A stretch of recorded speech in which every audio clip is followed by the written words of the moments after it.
The Epic of the Grey Falcon. Author, Anito Joan, editor. As uncovered and translated by Anito Joan, royal archaeologist, from an ancient tome. This tale comes from sometime in the Second Era, most probably after the time of the Knahaten flu, or at least I have so surmised, due to reasons in the text. Whether or not the tale is true, it remains an interesting story of survival. The reader will, I trust, forgive me if I translated the epic somewhat informally. The message, I think, is universal and should not be misread.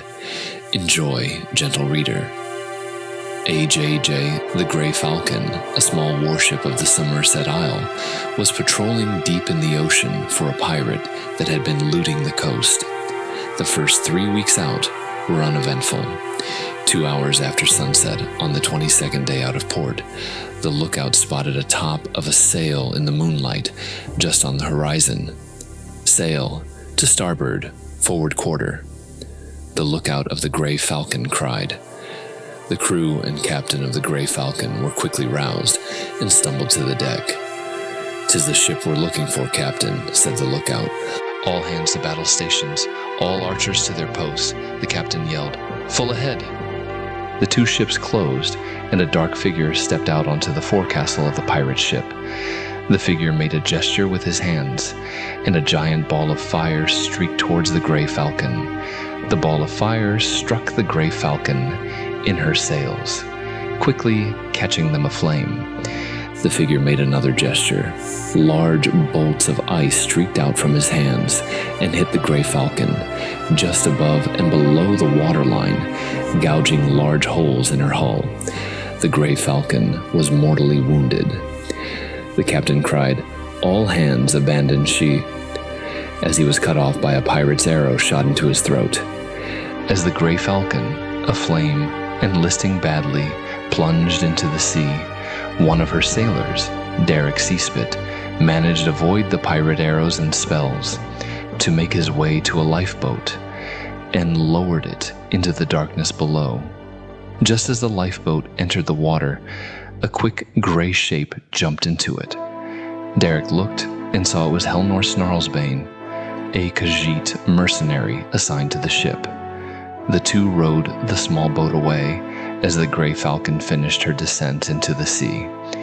In the darkness, the pirate ship missed their small craft. After the two rowed well out of the pirates' possible view, they both collapsed from exhaustion. Early morning the next day, they took an inventory of the lifeboat's stores. Normally, the lifeboat carries enough food and water to supply 7 people for at least 10 days. In place of the food, though, Helnor found a note. The food in this lifeboat was found to be in violation of Somerset Navy regulation during inspection. In accordance to that article, the food was taken away and destroyed. A replacement may be obtained by redeeming this letter at the port supply office. Signed, Lieutenant Inspector Winhollow. Helnor read aloud. Said Darik to his Khajiit companion, "We have plenty of water, but we are out of food. I don't know what we're going to do. I suppose we could try fishing, but we have no bait. There's no chance we can make it back to land before we starve to death. 'Twill be over a month in this craft." "Wait, I have an idea," said Helnor, with a gleam in his cat-like eye. 6 weeks later, the lifeboat entered the port of Corwich. As it was tethered to the dock, a solitary figure was pulled out, looking weather-beaten and thin. One of the dock workers peered into the life raft after the figure was taken away to the port healer for treatment. What's this?" a worker said to himself as he picked up a large bone from the boat, a bone bleached white by the sun. After the sole survivor of the Grey Falcon recovered from his ordeal, he was taken to the inquest for the death of Derek Seaspit and placed on a chair before the magistrate. "We here in High Rock have a dim view of cannibalism. You'd better have a good reason for your actions," the Inquisitor boomed at Helnor Snarlsbane. "By the lady, do you?" Helnor stood and said, "Your Honor, I had no choice. There was no food, and it was at least 2 months to the closest port. We both decided this was the only way someone would make it." Well then, I suppose that is understandable, if somewhat distasteful, the Inquisitor said. You think it was distasteful? Helnor muttered to himself. I didn't have any seasoning.